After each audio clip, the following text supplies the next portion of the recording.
why is it important to you that we get education right? If you don't get it right, we're not going to sustain the future of this country. Skills, skills, skills, skills. And can only get skills through education, quality education to be precise. For thousands of young people, 2.3 million to be precise in Gauteng, that have gone through our education system but they're unemployed. So I need to change that. We can't have a society that produces unemployed young people.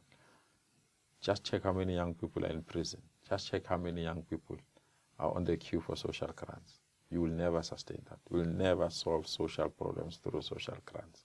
You must solve social problems through education. And education is that key that can unlock opportunities, and it's that scissor that can break the shackles of poverty. We've got so many people that are homeless. Just move around any township. Just see how many shacks are there. Do you think it's normal? It's not normal. Just go to many houses and see how many people are going to bed with an empty stomach. Is it normal? It's not normal. If we forget those people, we're forgetting them at our own peril. And the only way to resuscitate that is to ensure that children get quality education so that they can liberate their families. And those that are selfish, that they think quality education belongs to their own children alone, they are wrong. Quality education belongs to everyone, especially the poor, because they have no option. The rich have an option, but the poor don't have an option. We must not forget the poor, because as soon as you forget the poor, you'll not enjoy that car that you are driving because you have to watch if people are not breaking you. You'll not enjoy that house, the comfort of your house, because you have to watch if people are not breaking inside your house. Education can liberate everyone, the poor and the rich. And one last message to concerned Afrikaans parents. There's nothing to fear. There's nothing to fear. Afrikaans is a recognized language in this country. Will protect it and defend it. I'll be the first one to defend it. Afrikaans is a very important language that must also grow, as much as other languages must grow. But if you want to exclude other languages, it will be unfortunate. I wouldn't advise you to do so.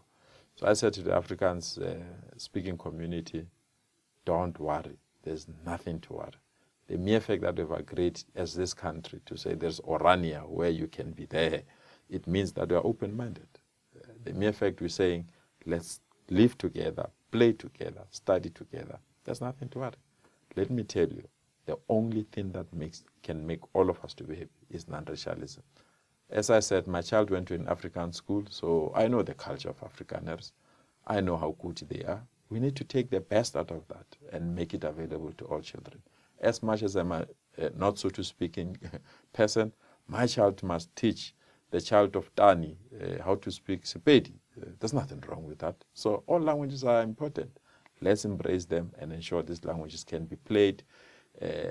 Our learners can learn all of them, and our children can play together and dance together. I want to, when they eat those koeksisters, my child must also exchange and give your child morogo. That's the future. That's how it needs to be. So anyone that fears non-racialism, it's just unfortunate. But your common fears are my fears as well. You fear teacher unions, I fear teacher unions as well. You fear standards will fall, I fear standards will fall as well. You fear the infrastructure might not sustain, I fear that. So those are, let's work together to deal with those particular fears. But don't use something as a disguise for your inner fears. Those inner fears are the same with me. Let's work together to resolve them.